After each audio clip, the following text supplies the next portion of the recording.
今から20年前、マイケル・ジャクソンは世界の頂点に立っていた。世界中が彼の動きを見つめていた。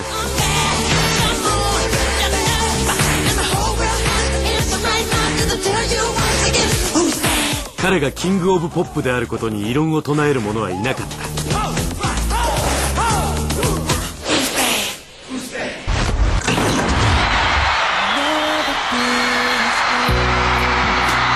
ほぼ10年にわたり彼の名はポップミュージックの代名詞だった。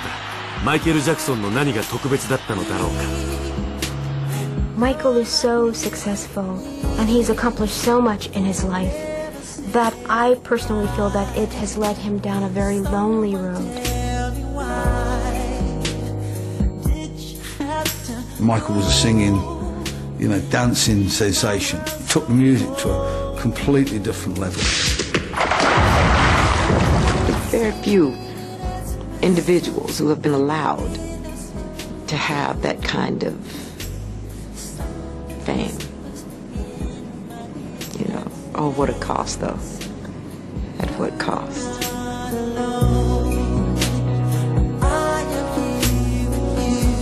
He's influenced styles, he's influenced singing, he's influenced dancing, he's influenced videos for sure. He is the ultimate artist.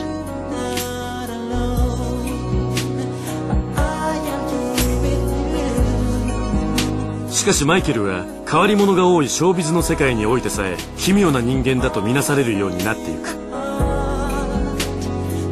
2003年に逮捕された時、キング・オブ・ポップの前途は閉ざされたと思われた。彼はいかがわしい犯罪者として法廷で裁かれ、それまでのイメージが完全に崩壊してしまったのだ。しかしその2年後、マイケルに無罪の評決が下る。裁判から解放された彼は公の場に姿を見せなくなる。彼のキャリアは終わったように見えた。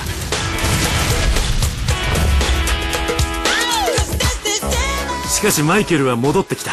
今年初めにロンドンでの公演が発表されると、ファンたちは大きな歓声を上げた。 These will be my final show performances in London.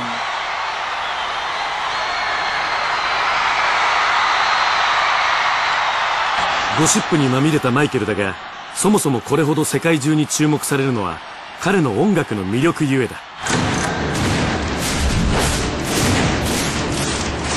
彼ほど壮大な成功を収めた人はかつていない。アルバムは史上最高のセールスを記録し、コンサートは史上最高の観客を動員、グラミー賞8部門制覇を含む歴代最多の音楽賞も獲得した。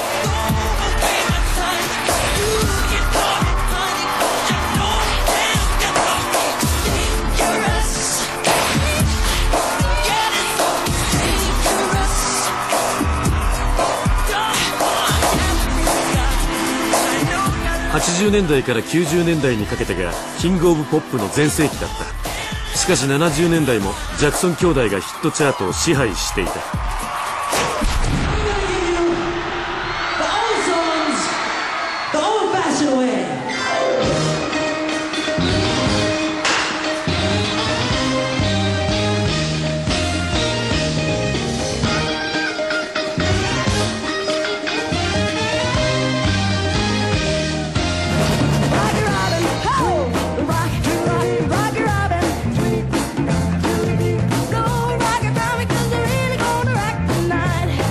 マイケルの音楽人生は彼が幼い頃に始まった。兄弟のジャッキー、ティト、ジャーメイン、マーロンと共に彼は音楽を作る才能を発揮し始めた。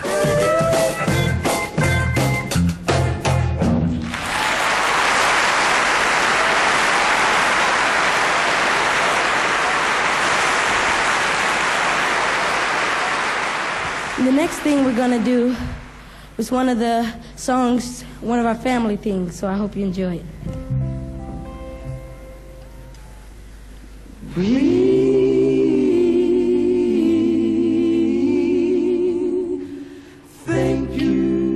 My sister and I, we loved to sing together. And after we got married, and when we were recording, Joe and I used to sing a lot. So when the kids came along, and we sang together, they were just little kids.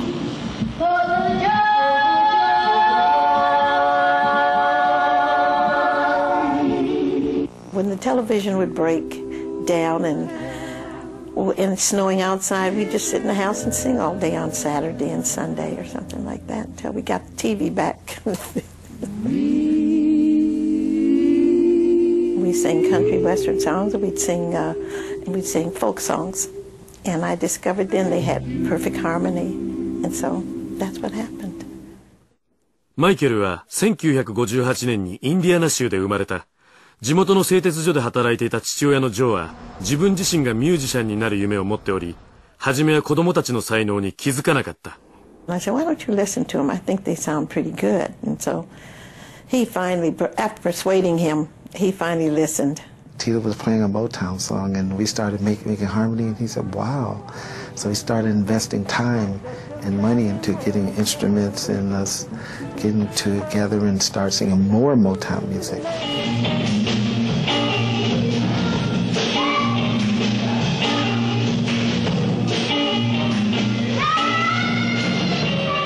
We would move the table because it was a small house the size of a two-car garage, and we would pull all our stuff out and we'd be rehearsing, and the doorbell would ring and there'd be a neighbor across the street. But can they come out to play? And I said, no, not today. We have a show that we're practicing.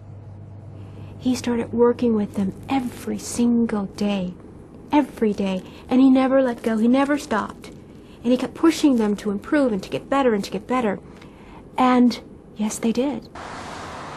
1965年になるとジャクソン家の子供たちはシカゴのタレントショーで有名になる。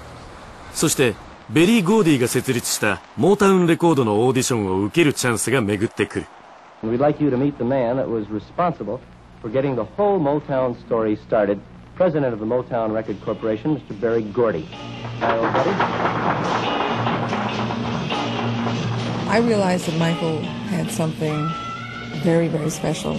When we auditioned them, it was like, whoa. I mean, they were all great, but he was very, very much the centerpiece. He sang a couple James Brown songs, and he was doing some James Brown moves.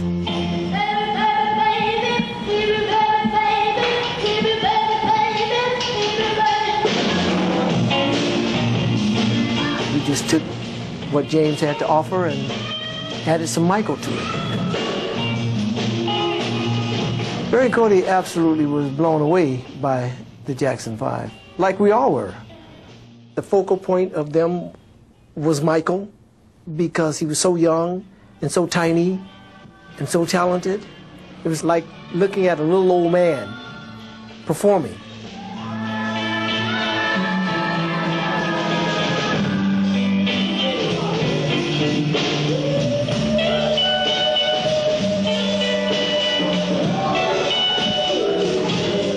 ベリー・ゴーディのアイデアによりモータウンのトップアーティストの一人ダイアナ・ロスが彼らを発掘したと発表された。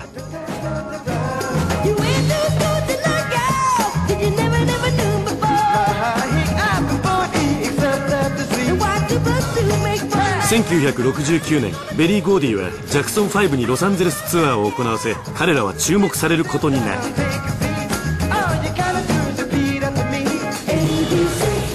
One day, we could go anywhere. We could go to a restaurant, we could go to stores to shop, and the next day, we couldn't go anywhere. I mean, it was really that fast. And I think that it took the greatest toll on Michael because he had the greatest responsibility and the greatest requirement to deliver. So when a show was over, the older boys would go off and play and softball games and all kinds of fun.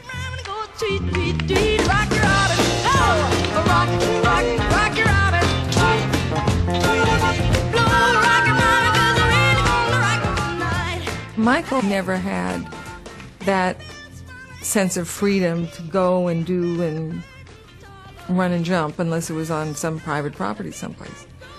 And